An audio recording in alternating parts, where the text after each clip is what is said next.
பெரியார் பிறந்த மண்ணில் வெற்றி கழகத்துடைய தலைவர் இங்கே வருகை தந்திருக்கிறார்கள்.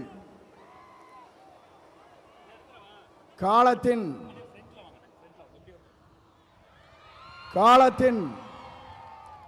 கடன கூடியிருக்கிற கூட்டத்தை பார்க்கிற போது நாளை தமிழகத்தினுடைய முதலமைச்சர் என்ற வரலாற்று படைக்கிற கூட்டமாக இந்த கூட்டம் இங்கே இருக்கிறது. எல்லோரும் சொன்னார்கள், எப்படி ஆட்சிக்கு வர வேண்டும் என்று பல பேர் கனவு காணுகிறார்கள். ஆனால் தமிழ்நாட்டு மக்களை பொறுத்தவரையிலும் நாளை தமிழ்நாட்டை ஆளப்போவது புரட்சி தளபதி தான். இதை யாராலும் மாற்றி காட்ட முடியாது என்ற வரலாறு தான் பெரியார் மண்ணிலே இன்றைக்கு காணுகிற காட்சியை நாங்கள் காணுகிறோம். சமுதாயம் என்பது தந்தை பெரியார் அவர்கள் குறிப்பிட்டதை போல ஏழை மக்களுடைய கண்ணீரை தீர்ப்பதற்கு ஒரு நல்ல தலைமை வேண்டும் என்று பல நாட்களாக மக்களுடைய கனவு இன்றைக்கு நிறைவேற்றப்பட்டிருக்கிறது.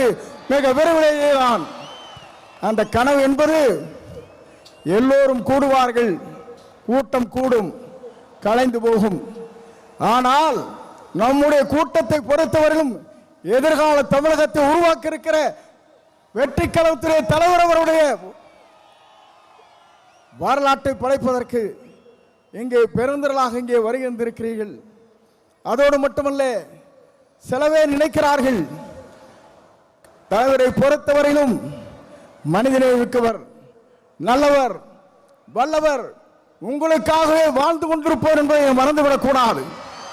ஏனென்று சொன்னால் ஒரு ஆண்டுக்கு 500 கோடி ரூபாய் வருவாய் அது தேவையில்லை என்று விட்டு மக்களுக்கு பணியாற்றுவதற்கு ஒரு தலைவர் வந்திருக்கிறார் என்று சொன்னால் உலக வரலாற்றில் புரட்சி தலைவரை பார்த்தேன், இன்றைக்கு புரட்சி தளபதி இன்றைக்கு காணுகிறேன். ஆகவேதான் மக்கள் இங்கே திரண்டிருக்கிறார்கள். என்னை பொறுத்தவரையிலும் இது தீர்ப்பளிக்கிற கூட்டம். தீர்ப்பளிக்கிற கூட்டம் மட்டுமல்ல, நீங்கள் திரண்டு வந்தால் நாடே தாங்காது என்கிற முறையிலே தான் இங்கே அர்ப்பணித்து நின்று கொண்டிருக்கிறீர்கள். உங்களை பொறுத்தவரையிலும் எதிர்காலம் பிரகாசம் உள்ள எதிர்காலமாக மாறப்போகிறது. எல்லோரும் சொன்னார்கள், எவ்வளவு வெற்றி வரப் போகிறான் சொன்னார்கள். 234 அவர் ஆரை விரல் காட்டுகிறாரோ அவர் தான் தமிழ்நாட்டில் சட்டமன்ற உறுப்பினர் என்ற வரலாற்றை படைக்கின்ற அளவிற்கு நீங்கள் வாருங்கள், வெற்றி தேடி தாருங்கள் அழைத்து விடைபெறுகிறேன். நன்றி, வணக்கம்.